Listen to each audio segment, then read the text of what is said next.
So that's all we Do need. these containers work? No, Yeah. they need to be, oh, are they glass? For Yeah. glass? Yeah. Okay. How many? Depends on how many people are gonna be here. They can pick one thing. Okay. And then how many things are you gonna make? 3? What do you have in mind?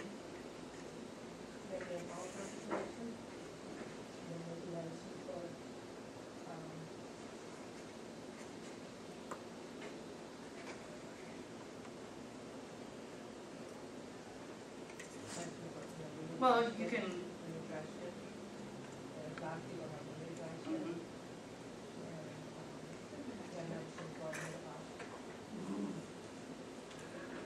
Flashes. You want to make like a plantain salad or like a plain plantain salad is very good. All right, should we incorporate, is that gonna take up the whole 45, 50 minutes? So we won't do canning? Oh, no, you can't, that's the whole separate. Okay, so maybe we should do that at a nighttime one or something. Sally does a lot of canning that she might be able to, well, some things you can't. Show us what you make. How come? Your infused vodka. I was like, we talked about a lot of things this morning. What do you want? Oh, we did have a good idea for anybody that likes Bloody Marys. Oh, yeah.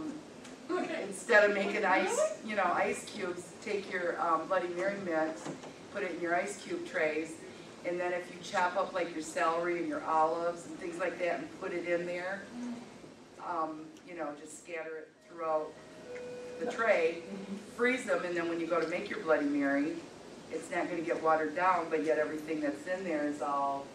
Or you could just have a glass of vodka and drop a few Bloody Mary cubes in it. That's Oh, what good. she was talking about.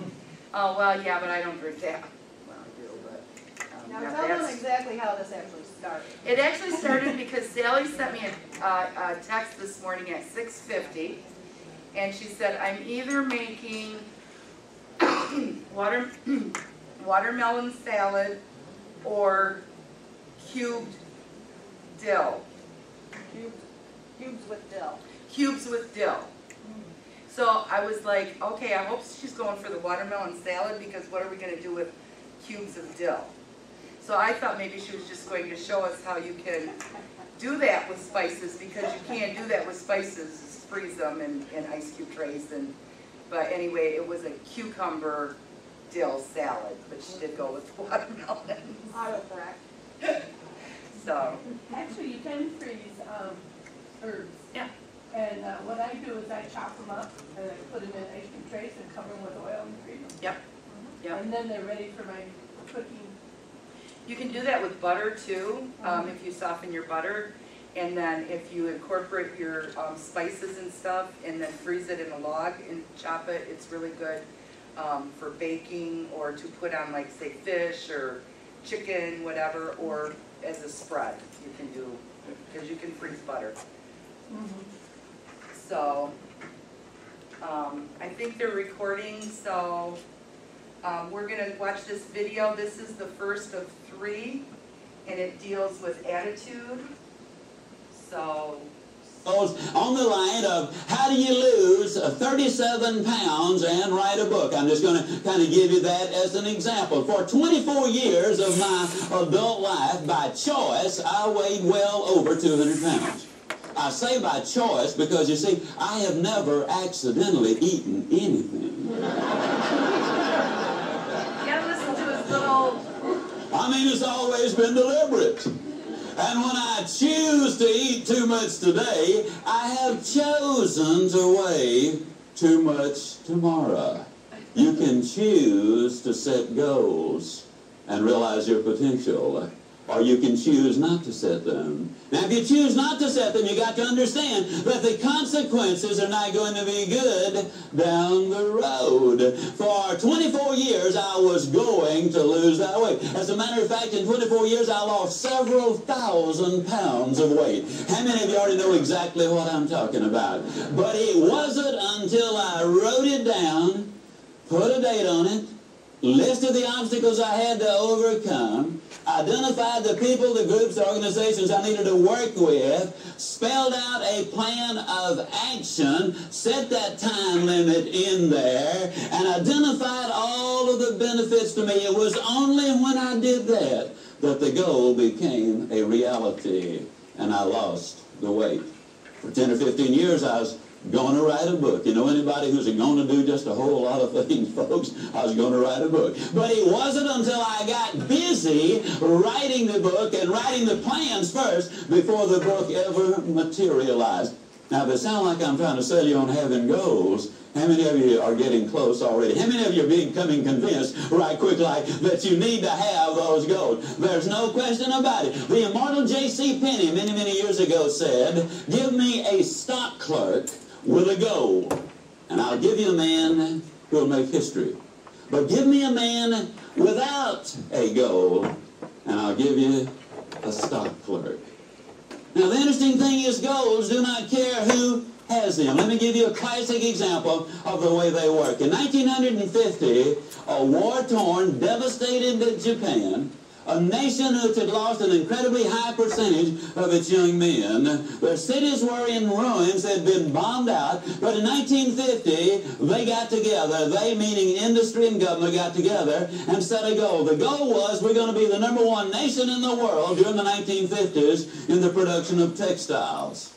In 1959, ladies and gentlemen, they accomplished that objective. In 1960, they set another goal. We're going to be the #1 nation in the world in the production of steel. Now, when you understand there's no iron ore in Japan of any significance, there's no coal of any significance there, we're going to be the #1 nation in the world in the production of steel, it seemed like an absurd goal, and yet they reached their objectives. They had taken all of the steps. In 1970, the Japanese set another goal. They said during the 70s, we'll be the #1 nation in the world in the production of automobiles. They missed it, folks. 1 year. It took them until 1980. In 1980, they set another goal. And this time their goal was, we're going to be the #1 nation in the world in the production of computers and electronics. Yes, indeed, ladies and gentlemen, you absolutely must have those goals. You got to write them down. You got to put a date on it. You got to identify those obstacles. You've got to identify the people, the groups you need to work with. You got to find out what it is you need to know. You got to develop a plan of action, and you got to write it down. What's in it for me? Now, that's a formula that I have just given you, pure and simple. Now, if I were to ask you what 3 times 3 was, there isn't a person here who could not instantly answer it. But if I were to ask you what is 5,128 times 2,165, odds are enormous that very few of you could pop out the answer that quickly. But if I were to say to you, get your pencil and paper out, figure it out, then all of you could figure it out. Why? You know the formula. Now, you see, if you know the formula, it really doesn't make any difference, ladies and gentlemen, what the goal really is. When I started to write the book, I took precisely the same steps that I'm talking about. I wrote down the objective. I wrote down the time I completed or expected to complete the book. I identified the obstacles there. And yes, I know this is repetitious. It's the mother of learning. I wrote out and identified the people, the groups, the organizations I needed to work with. I devised a plan of action to do it. I spelled out what I needed to know, and I wrote it all down, what's in it for me. It's just Buffett, it's going to go to the next one.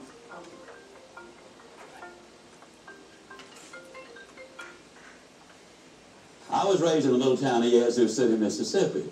Now, I know that a lot of folks go around the country trying to impress people by claiming to be from Yazoo City. But I really am. Now, when I was a boy, during the Depression, we lived next door to some rich folks. I knew they were rich for 2 reasons. Number 1, they had a cook. Number 2, the cook had something to cook. And during the Depression, that was a sure sign of wealth. I was over there for lunch one day, as I tried to be every day. And now, don't misunderstand that. Even though there was a Depression on, we certainly had plenty to eat at my house. I know we had plenty because if they ever passed my place for seconds, they'd always tell me, no, you've had plenty. So I know we had plenty. Now, Now, the cook brought the biscuits out, and this is not an exaggeration. Those biscuits were not as thick as my wristwatch. And I looked at her for a moment. I said, Maud, what in the world happened to your biscuits? She reared back, gave a big old tummy laugh, and said, well, I'll tell you about those biscuits. She said they squatted to rise. But she said they just got cooked in the squat. You know anybody that's getting cooked in the squat? You know anybody who's going to do something just as soon as, or they're half a mind to do such and such a thing? You ever have anybody say, well, you know, wait till the kids get out of school and then I'll really get involved in this project. We got so many things going on right now. Wait till they're out of school. Wait till summertime comes and then I'll really get busy. The kids get out of school, you know what they say then? Well, you know, I didn't realize that I got to take the kids somewhere every day. I had more time when they were in school. Wait till they get back in school and then I'll really get busy. Kids get back in school, you know what they say then? Well, you know, for the first time in 19 years, dear old Central Ohio's finally got a winning football team, and you got to support the kids there. Wait after the football season is over, then I'll really get busy. Football season in, you know what they say then? Well, here it is Thanksgiving and Christmas and New Year's, and people don't want to be bothered with this sort of thing this time of year. Wait after the first of the year, man, then I'll really get busy. After the first of the year, you know what they say? Well, it's the weather. Did you ever see weather like this in Chicago or San Francisco or Dallas or wherever? Wait till the weather settles down and then I'll really get busy. Oh, I know what you're thinking. You're thinking I've lost interest in it, but that's not the way I do things. Let me take the way I do things now. Here's the way I am. See, this is just the way I do it.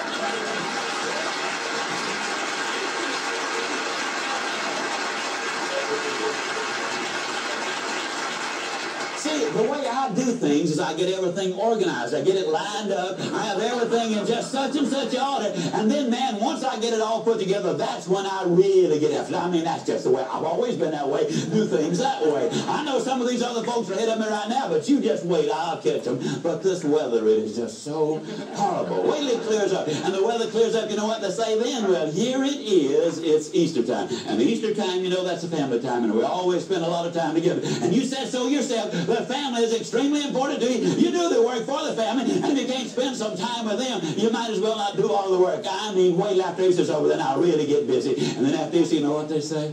At long last, we've got some beautiful weather. And I haven't hit a golf ball or wet a hook, and I don't know when. Man, I got to have some R&R. I got to have some rest and relaxation. And you know, you said you can't work all the time. I mean, an individual needs some time with themselves. Wait till I relax a little bit, and man, then I'll really get after it.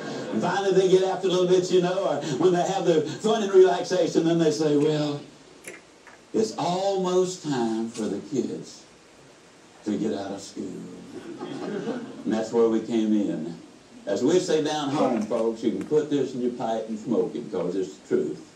The people who wait for Aunt Matilda to move out, or John to get on the day shift, or the new models to come out, or the new mayor to come in, or for the new advertising campaign to get started. The people who wait on the new senator in Washington, or until inflation slows or the rate of interest comes down, the people who wait for changes to take place out there before they do the changing in here are flat going to end up getting cooked in the squat. The rule is simple. You do it now. You do it now. One more. Who's the guy? Zig Ziglar. Oh. He's a really good motivational speaker. You see, the basic problem is most people, when they're working on their job, they get to thinking, you know, I really ought to be spending time at home with my family. And then when they're at home with the family, they get to thinking, For everybody that is still working, I think there's just one that has the luxury of not. Two. This really hit home when I heard this. So this you can take back to work with you.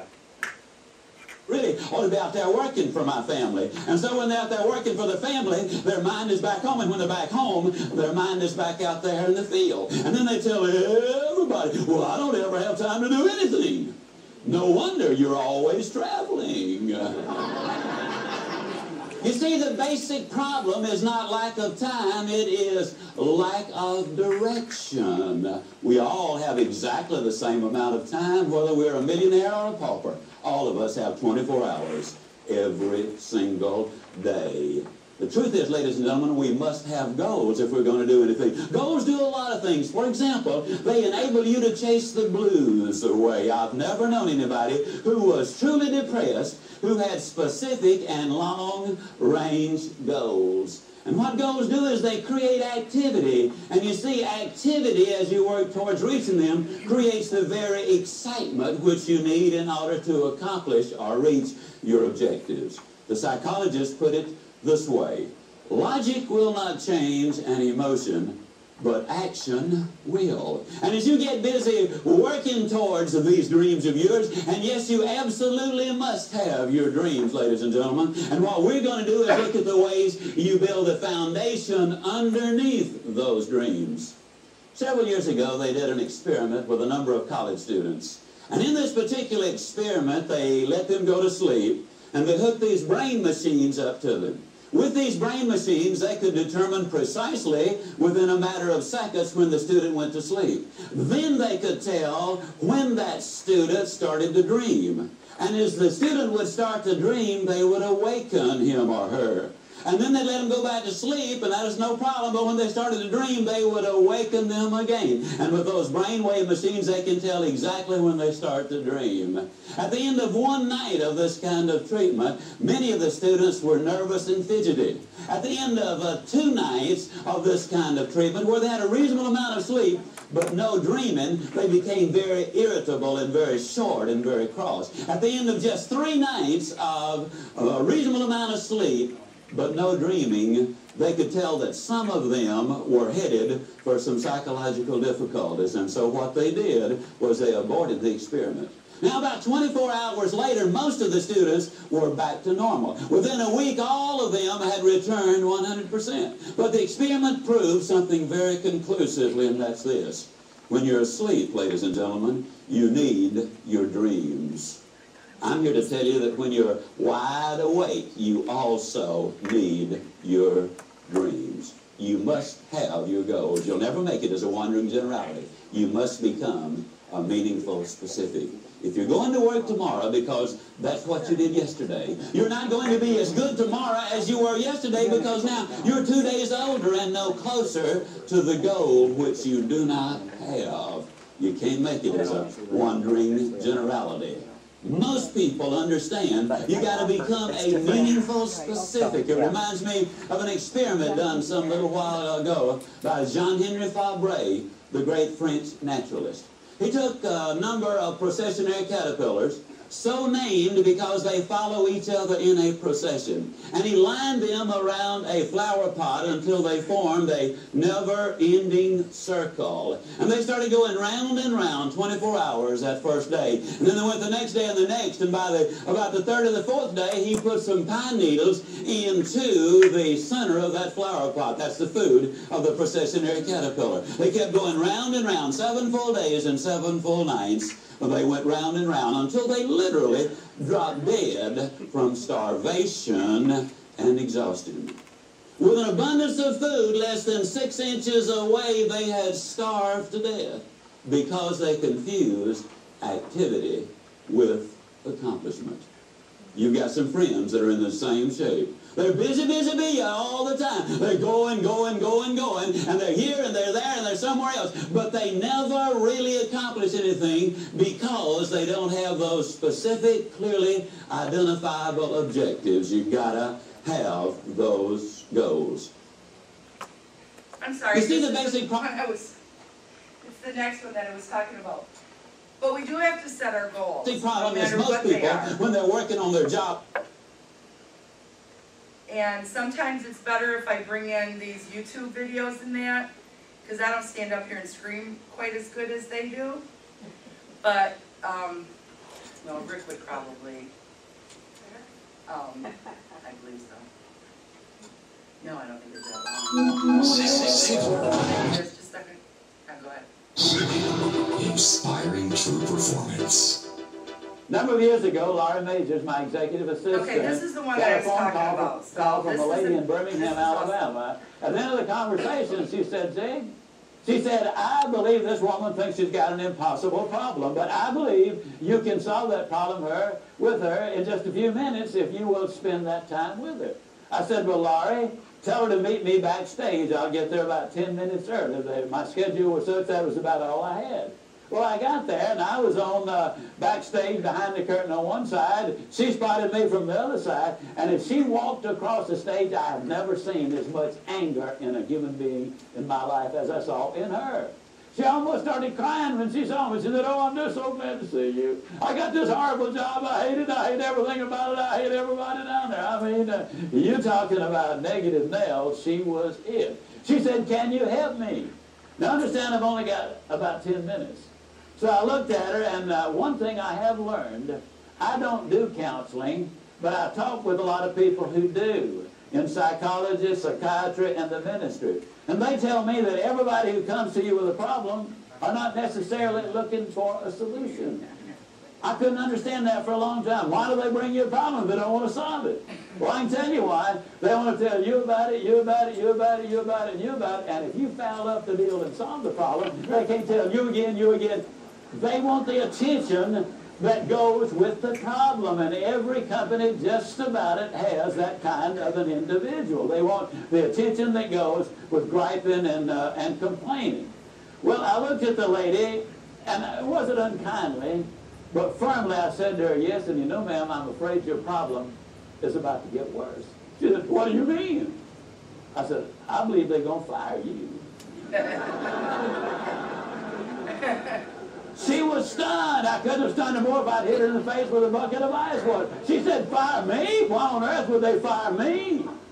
The inflection in her voice clearly said, they're the bad guys, I'm the good guy. Why don't they fire them and keep me? Have you ever noticed that people who are the problem never recognize that they are? They're in complete denial. They think denial is just a river in Egypt.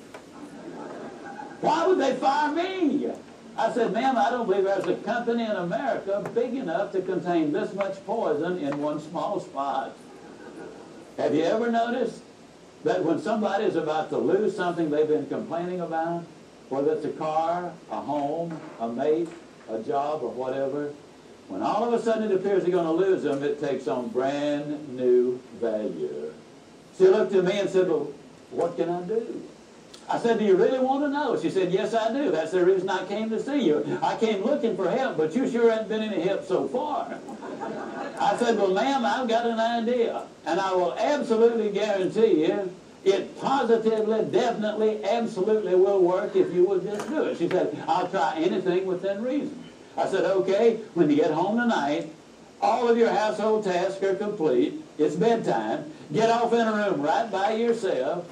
Get a sheet of paper out, and at the top of it, write, I like my job because. She interrupted me. She said, that'll be easy. I don't like nothing about that job. Don't like nothing about those people down there.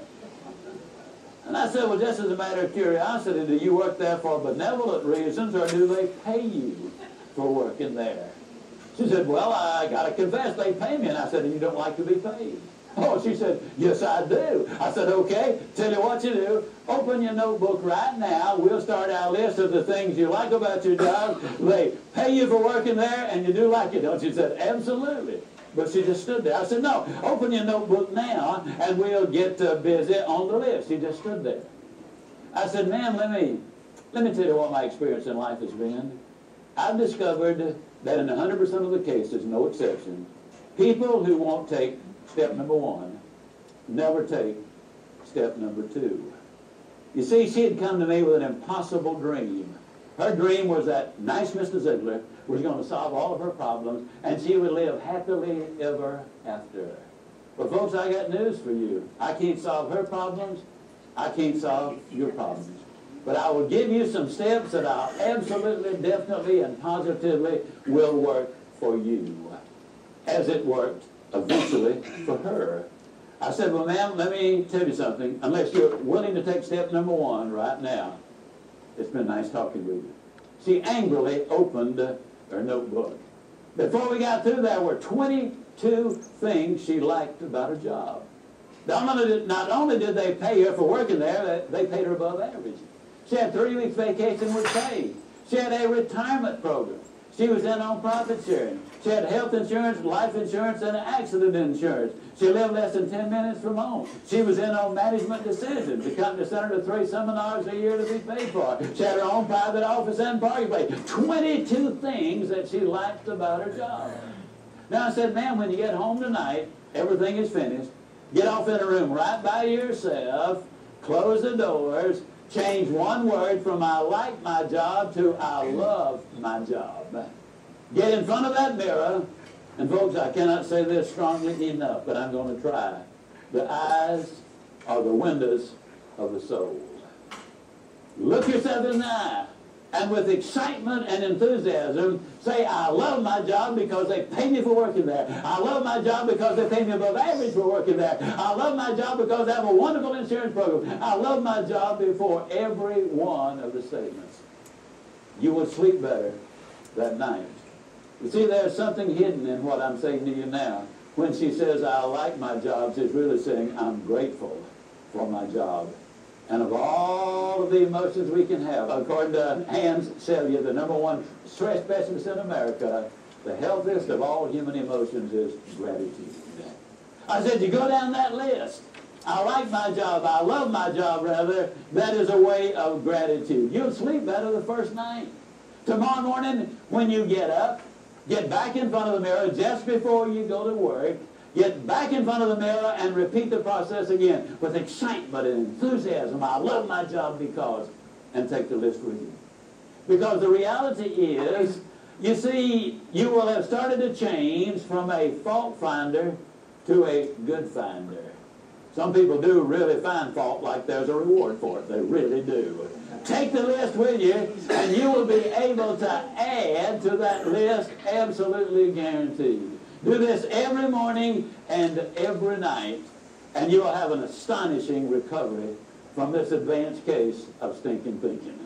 Now, I didn't say that to her, but I'm saying it to you. That's what it was. It was an advanced case of stinking thinking. Well, 6 weeks later, I was back in Birmingham, Alabama. I was doing a follow-up sales seminar. Now, the lady was not in sales, but she'd been listening to my tapes. She'd been listening to Automobile University, and she had discovered that everybody sells. Everybody who will ever hear this is in selling. Whether you're a school teacher, a civil service worker, a military personnel, an executive secretary, it doesn't make any difference. What you do, you sell every day of your life. There she was at the sales seminar, seated on the front row, grinning so wide she could have eaten a banana sideways. I'm telling you, you're talking about somebody that was excited. She was turned on. I said, well, how you done? She grinned even more broadly and said, Mr. Ziegler, I'm doing wonderfully well, and thank you for asking. She said, you cannot believe how much those people down there have changed.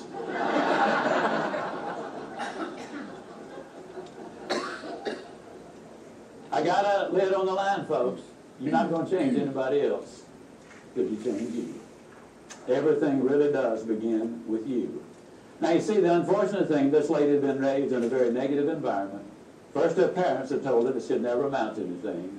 They said, you know, you're always late, you're always sloppy, why can't you be like your brother or your sister or whatever? When she got married, her husband had continued it, and so her self-talk had become completely negative. Everything that she said about herself was negative. You know, like Dad said, I'll never amount to anything. Or like my husband says, I can't do anything right. But when she started changing the input, then some radical changes took place. Inspiring true performance. Did you guys like him? Oh, yeah, very inspiring. And he can do that better than I can standing up here, but that's what he does for a living. And I've been listening to these for about a week or so now. And you know what? It's true. And that's what we need to do every day is get up and know that we can, you know, do it. It's our attitude. And if you want to save money, you can save money. If my attitude changes, let me tell you right now, it's not because my coworkers changed. It's because I did. Well, except for you.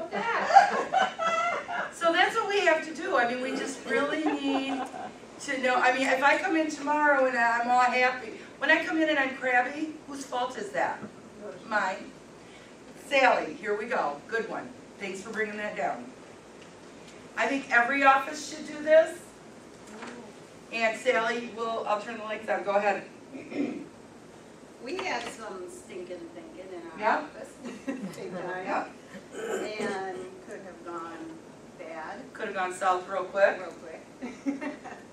And so, I've listened to a fair number of tapes like that, and I knew gratitude changes the frequency of the room like that. So, this is just a big 3M sticky note. And I wrote out thanks up here, and then everybody, as something happens, they put a sticky note on here, like, Carrie, thanks for finding our wedding venue, or Don, thanks for your help with the legal department, or thanks tribal council for early outs. Just all kinds of different stuff, so it's really cool to see how quickly this started to fill up, and then, you know, you're kind of walking by it every day.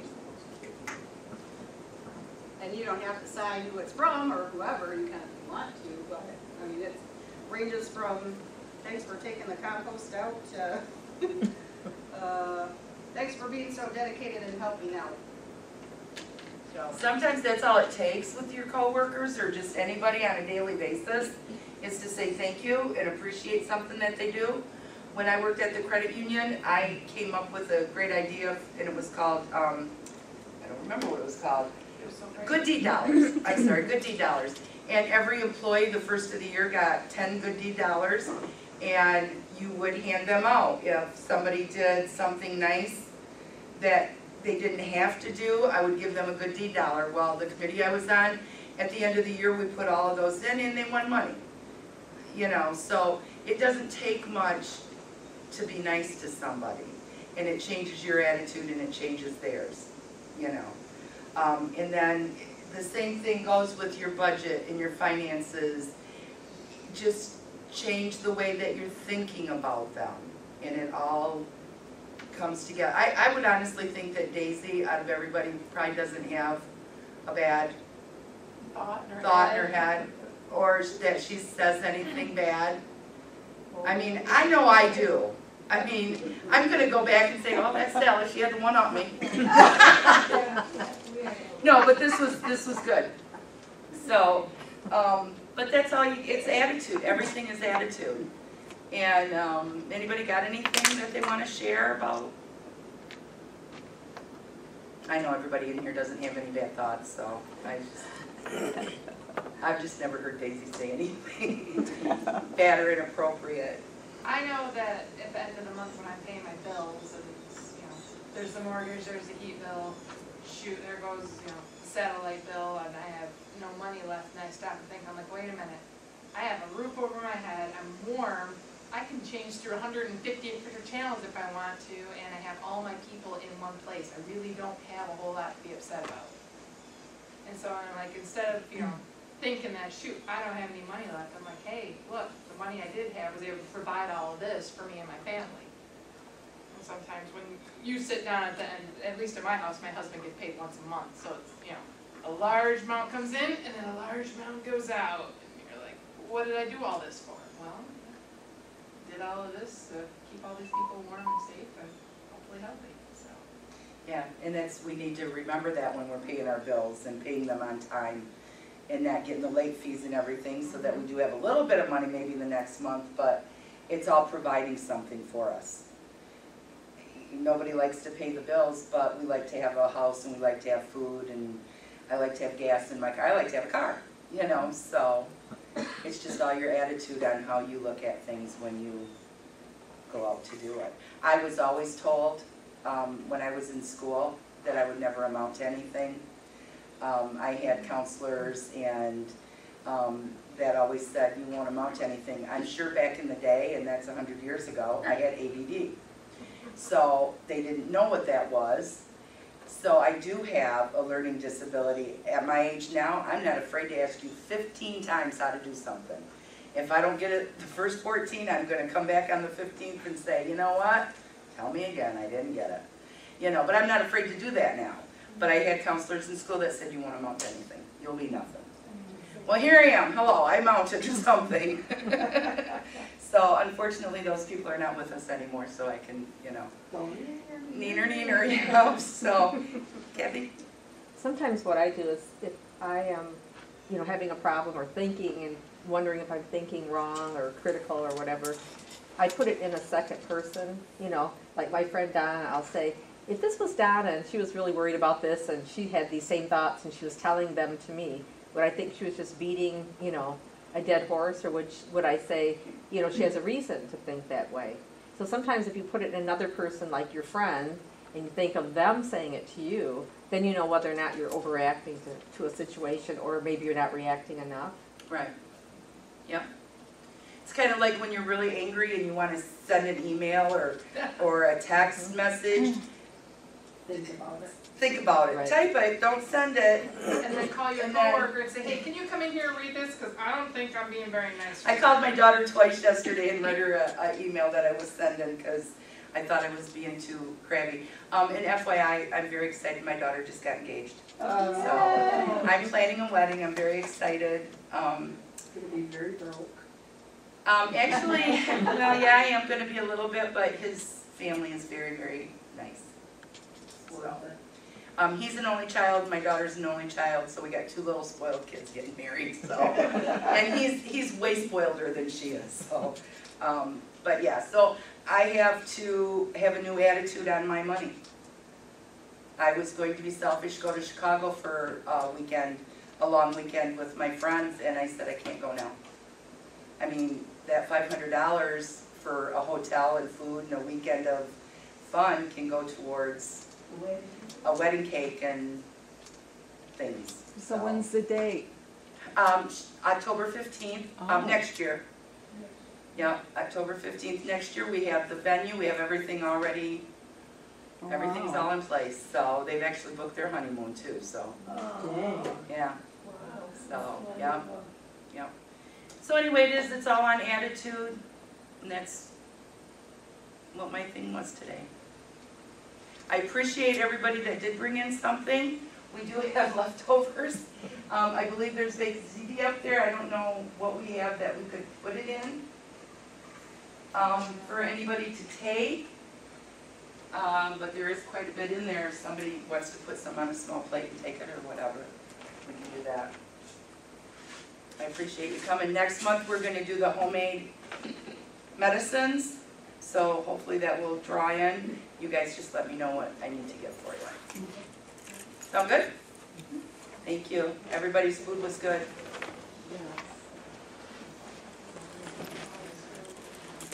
It is the outlaws. Yeah, because we're all like, what? I only eat a little bit of the pasta because I don't like white stuff. So. Yeah, what was that sauce on that? Was it